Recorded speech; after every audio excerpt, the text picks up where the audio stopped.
Alright guys, so there's a new war defense team that's out there. We saw a bunch of them in our most recent war against Baby Yoda, so I figured I'd make a quick video showing you how to tackle them as best you can with the teams that you already have built. Because we saw a lot of failures. I even had mine on defense and they picked up a win that might surprise you. So I'm going to show you that that team that was used against it should actually win, but maybe not at the point in the war where it was tried. So let's jump right into it, and I'll start by showing you what that win was. Of course, I took out the gentleman's name, and it's Weapon X with Emma and Sinister, and he tried a straight punch across with Shadowlands. Now, I'll get into why he probably lost that fight. I can't see what his positioning was. I'm not sure if this is accurate the way it is. If this is accurate, then I can already see why he might have lost that. But let's jump into it, and I'll show you some of the counters I used in this war, and then I'll show you some practice footage. But of course, the practice footage you gotta take with a grain of salt. So rely more on the war footage. So this is against Baby Yoda. This is a 30k punch-up with Black Order. This was the least reliable counter I used, so avoid this one if at all possible. So what do we need to do? Well, we know we're going to get stuck behind the strafe, so let's go ahead and start beating him up, but I want to try and get offense down. I did. That's very crucial because Sabretooth and Wolverine hit so hard. So you definitely want to land it at least on Sabretooth. He is without a doubt the most dangerous member on this team. As you see, even with that offense down, he all but kills my Corvus.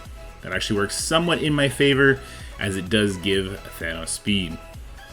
Corvus survives the bleeds because with that offense down, the way bleeds are calculated, it does 50% damage of his base damage. It doesn't have that multiplier with an Omega Red's going to give him when Omega Red comes to the game, so that's all good. Now here's Silver Samurai. He comes in and he whacks my Cult to death. Again, I get a bunch of speed on my Thanos though, and now I need to look at controlling what's going to go on. We go ahead, we take care of the strafe. I don't want the strafe to land an ability block, so we turn me to rewind him and stun him. And now we got the slow coming in. So who are we going to put the ability block on? Or sorry, the vulnerable on? Silver Samurai. Now we got the Thanos ult. Takes out the strafe. Almost takes out Sinister. That bleed should probably finish him off, but we still have Corvus's AoE because we opted to strip buffs on his first attack. So we do that. Next we start beating up on Silver Sam before he taunts. Now we have Sabretooth left. It's a little counterintuitive because I did just say Sabretooth was the most dangerous member, but basically you just kind of roll with what you're given as far as crits and bleeds and offense downs, and that's why I don't really like this fight, because there's no equation to it, right? It's not 2 + 2 = 4. You got to roll with it. And I don't like having to roll with fights. I'd rather there be a set path. So let's look at the Astonishing X-Men. This one's a lot more reliable, but still definitely not my preferred. And you see I am doing a 40k punch down. All the buff rooms are gone, but it is an engineering and it's boosted. So, little extra roadblocks in our way this time. So you see I have positioned very importantly here. We have Iceman beside my Bishop, and that's because this. Sabretooth goes in, and if he kept pinging back and forth, and Iceman dies, at least Iceman comes back, and then I get Beast ult. And this actually was weird because no one got knocked into yellow. So Sabretooth actually, he chained all the way around, which he doesn't normally do. And so I don't get to use my Beast ult right away. I do get to use it now though. So let's go ahead and pop that. Defense up, offense up, and of course, the speed. And the speed is so important for the Astonishing X-Men because we just need to get the ball rolling. So Iceman hangs on just by the skin of his teeth. He still would have revived, so it wouldn't have been the end of the world had he died there. But we don't leave anything to chance. We make sure the assist takes out the strafe, and now we got a bunch of things that we can do to control this fight. And of course, I'm going to take out the Silver Samurai, turn me to rewind him, and stun him. I don't mind if Sinister gets a clone off here.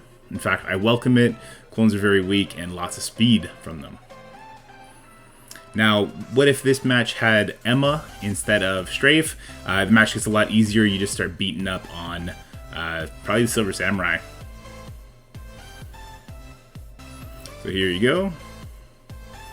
You notice I did a single target attack there. I didn't want to get retaliation from Bishop. But again, it's kind of a clone Bishop. I should have just taken the hit there. But there you go. So there goes clone Bishop, because like I said, he's very weak. And there goes Wolverine.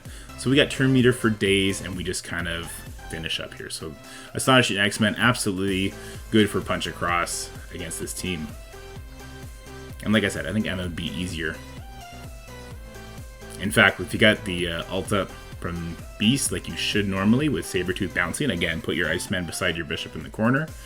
You probably just kill the Emma straight out very quickly. Peel off that defense up with an assist, I'm sure. So there you go. Now let's look at some more reliable ones. Now Shadowlands, I showed you he lost with his Shadowlands. I'm going to show you a couple. You'll see in the corner down here, I'll show some extra. But this is practice footage in the main screen here. What you're seeing down in the corner is also practice footage against a very high level a team. But anyway, so here's practice footage, and now what's so important here is you see my Elektra is off in the corner. I assume that's why this person lost, because what Sabretooth is going to do is he gets to chain more. You saw it in the Astonishing X-Men footage, how he chained too far, so not enough people died. That's our goal in this one.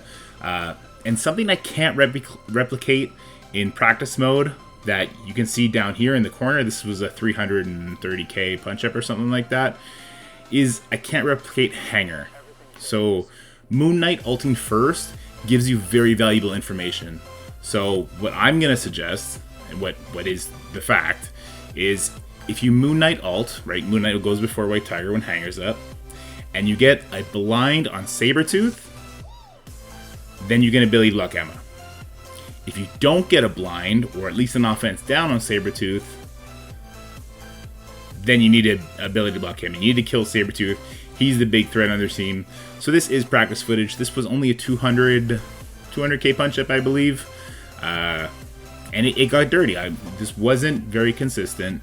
Yeah, I would suggest doing punch across. So the first one you saw in the mini was a punch across, and it went smooth like nothing.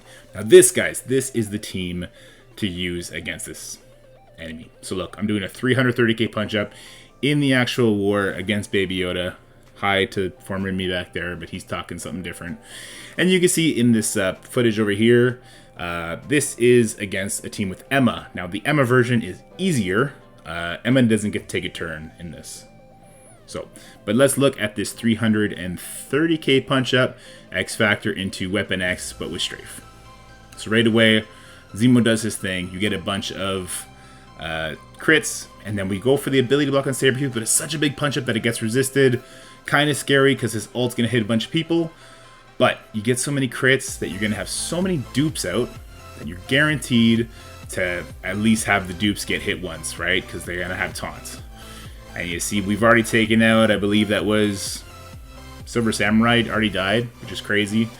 And then Sabretooth does his thing, but so many dupes, eating up so many of that it's not a big deal. We use our basic because it hits more, that takes out the Wolverine. This is the team to use against this. Now, this is going to take away your Brotherhood Doom counter, but honestly, X Factor's not great against Brotherhood Doom anymore when people are throwing Death Pool, which seems to be kind of the norm if they're not doing a full New Warriors team. We'll get into counters for that later. So there you go. That's the main team I would suggest using against this very strong, though temporary, Weapon X, or MarauderX team, if you will. So guys, if you like this video, please like and subscribe. I'm going to be doing more war counter-centric videos. I'm going to be making infographics for that. So if you've been wondering what's going on with War of the Dork, I'm still doing it, but it's kind of taking a back seat because I want to get infographics up, I want to get a Discord going, and I want to have kind of a catalog of counters. Especially the current teams, I want to get that done now before we start introducing a bunch more teams and I get further and further behind in doing those kind of videos. So that's what's going on. Anyway guys, hope you're happy, healthy, and having fun, and I'll see you in the next one. Peace.